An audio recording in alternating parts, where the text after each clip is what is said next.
अब जब अरे अब ऐसा कुछ नहीं है। सो जब वहां पहुंचे तो राजा को वो नमस्कार करता है। साधु वैश्य मीठे शब्दों में कहता है कि हे महानुभाव, तुम्हें भावैश्वश कठिन दुख प्राप्त हुआ। बोले तुमने ना तो चोरी की, भाई भगवान का कोई तुम्हारा दंड है भाई, कुछ कार्य छोड़ के आए हो तुम भगवान का, जब तो तुम्हें जेल भोगना पड़ा और जेल से तुम्हें जो इतना दंड भोग के तुम्हें जेल में रहने पड़ा। अब जब ऐसा कहा तो उन्हें तो कुछ याद ही नहीं है। दोनों भाई दामाद को तो कुछ पता ही नहीं है कि तुमने क्या संकल्प लिया। ससुर को था तो ससुर को कुछ भी याद नहीं। अब जब तो कुछ नहीं है ज्यादा, तो उनने दोनों ने जो है प्रणाम करके अपने घर को चलते हैं और चलने के बाद में दुगना धन दे करके आदर सहित विदा किया। दोनों अपने घर को चल दिए थे। श्री स्कंदे प्राणी रेवाखंडे तृतीयोध्याय। बोलिए सत्यनारायण भगवान की जय।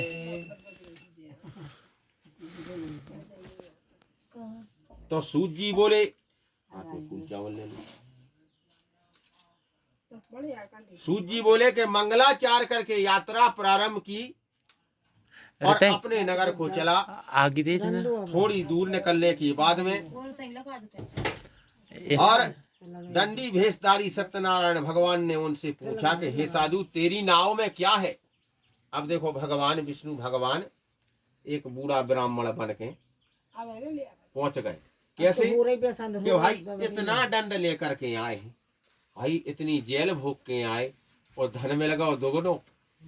अब भाई चलो नाव के पास तो पूछो कि भैया तुम्हारी नाव में क्या है। भगवान बन गए बूढ़े ब्राह्मण को रूप, अपने हाथ में गुटनिया लेके और पहुंच गए होता ही नाव के पास। ठकोत भाई कहा भैया तुम्हारी नाव में क्या है। अब जैसे ही नाव की पूछी तो पहले तो उनने सुना ही नहीं कि भैया अभी वैसे तैसे तो निकल के आ रहे, फिर आ गया ये बूढ़ा आदमी, क्या पता कौन सा है लुटेरे वुटेरे तो नहीं है। तो जैसे ही उनने कही तो भैया इनने तो सुन ली। अब ऐसे जैसे पूछे तो उनने कहा हम तो बनिया लोग हैं, हमारी नाव में क्या है। अरे लता पत्ता बेल पत्र भरे, हमारी नाव में तो कुछ नहीं। और जो कि हीरे जवाहरात से पूरी लबालब नाव भरी। जैसे ही लता पत्ता बेल पत्र कहा तो उनने कहा, भगवान ने कहा तथास्तु भैया, आपका भी मन सही नहीं है। बोले जैसा आपका मन है तो भैया वो ही हो जाएगा। अब भगवान तो भी वृक्ष ही ले आए हैं तो उनने तुरंत कहा कि भैया तथास्तु। अब जान लगे कई बार महाराज जी जा रहे। बोले हाँ ठीक जाने जाओ, आपकी नाव में ही है लता पत्ता बेल पत्र है। तो बोले हम चले। हम जा करके अपनी नाव से पास से जा करके अपने नदी के किनारे पहुंचे, अपनी आसन लगा के बैठ गए भी। और इतने जे भी उतर गए कि चलो नित्य क्रिया करें, फिर अपनी नाव लेकर चले। जे उतर गए जैसे ही वो उतर के वे माए चले गए, ये ना चले गए। अब जैसे ही लौट के वे आए, साधु वैश्य नाव के पास लौट करके आए तो दूर से नाव देखी कि देखो नाव है बा। अब जैसे नाव देखी तो नाव जैसे वह वजन थी तो पानी में दबी थी। अब जब नाव ऊपर अतरा रही तो उसने देखा भैया कि अभी तो नाव पानी में दबी थी जब अपन उतरी थी, अब नाव तो पानी में अतरा रही कंडी की तरह। बोले क्या बात है। तो पास में देखा तो हाँ यार नहीं, ऊपर ही अतरा रही। अब जब मैं अंदर जाके देखो तो मैं लता पत्ता बेल पत्र मूर्छित होकर के जमीन पर गिर पड़ी कि बता। अब जब मूर्छा खुला तो दामाद कहता है कि भैया दादाजी शोक ना करें आप, ये कोई भगवान ही हो सका जो आपने कहा था कि लता पत्ता बेल पत्र है। अब चलो उन्हीं की शरण उनको ही ढूंढो, वे सब कुछ करेंगे, अपन कुछ क्या कर ही नहीं सकते कुछ भी। अब जैसे ही नदी को किनारो न धरो सुबह तो अपनी आसन लगाए बैठे थे कि अब बेटा फिर आओ हमें ढूंढते हुए आहो।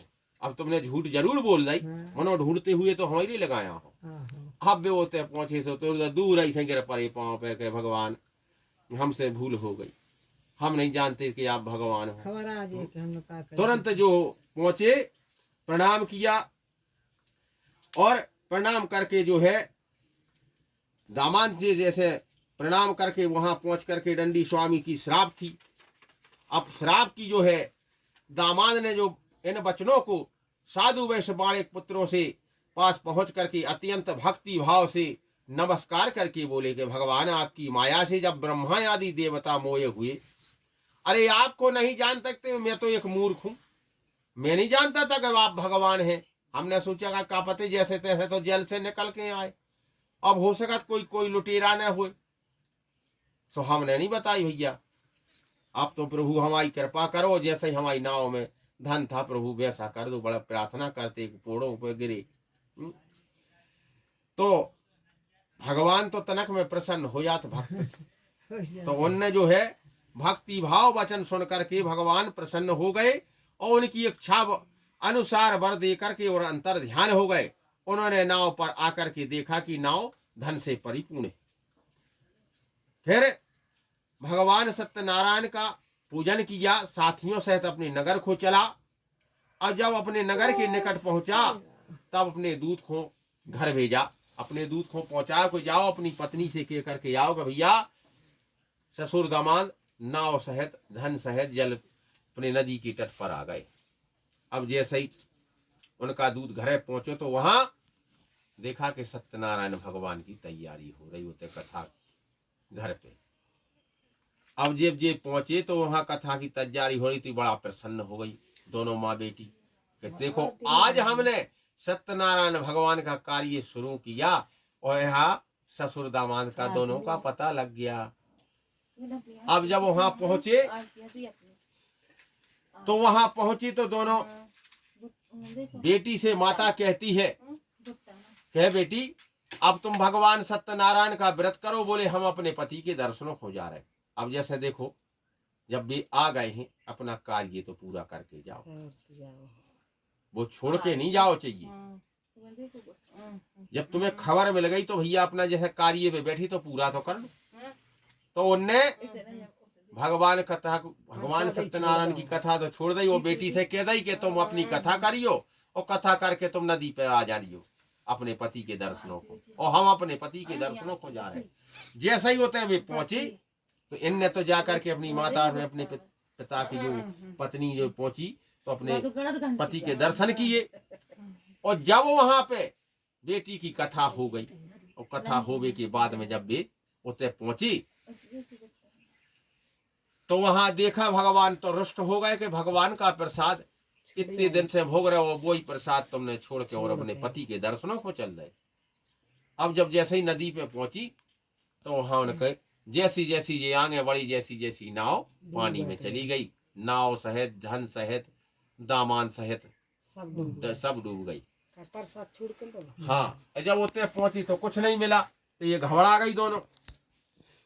कहती है प्रसाद की अवज्ञा के कारण पति नाव सहित पानी में डुबा दिया। कलावती जब अपने पति को ना पाती हुई रोती हुई जमीन पर गिर पड़ी और तथा इस तरह की नौका को डूबा हुआ तथा कन्या को रोता हुआ दुखित हो बोली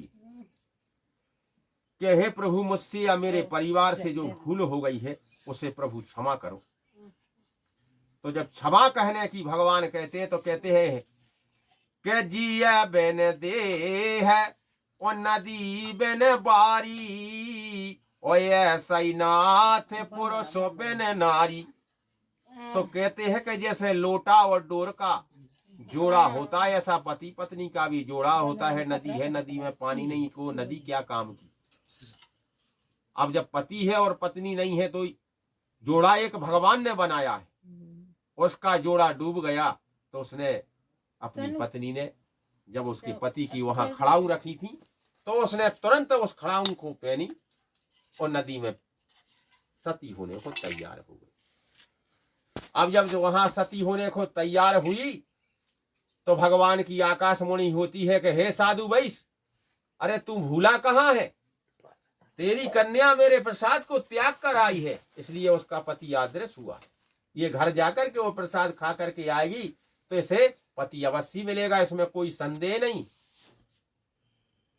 पिता अपनी बेटी के पास फोन उठा वो ऊपर पहुंच करके उसने बेटी से कहा कि तुमने भगवान का प्रसाद ग्रहण किया। बेटी ने कहा नहीं किया। क्यों क्यों? बोले इसलिए नहीं किया है कि अभी सब लोग घर आएंगे तो सब लोग साथ में भगवान का प्रसाद ग्रहण करेंगे। बोले बेटी तुम कथा पर बैठी, तुम्हें प्रसाद ग्रहण करना। तुरंत पिता ने आदेश किया बेटी घर पहुंची, उसने प्रसाद खाया, जल पिया, और जल पी करके जैसे ही वहां से निकलती है वैसे वैसे नाव ऊपर आ जाती है। तो अपने उसने पति के दर्शन किए। दर्शन करने के बाद में अपनी पिता से बोलती है कि हे पिताजी, अब घर चलिए, विलंब ना करो। तो जैसे ही उसने कहा तो पिता ने अपना संकल्प लिया कि हर संक्रांति और हर पुणे सत्यनारायण भगवान का कथा करेंगे। दोनों संकल्प लेने के बाद में और फिर कथा करवाई उसी समय, फिर उनने जाकर के कथा करवाई। कथा करवाने के बाद में फिर इस लोक में सुख भोग करके अंत में स्वर्गलोक को गया। इति श्री स्कंदे पुराणे रेवा खंडे 4वां अध्याय। बोलिए सत्यनारायण भगवान की।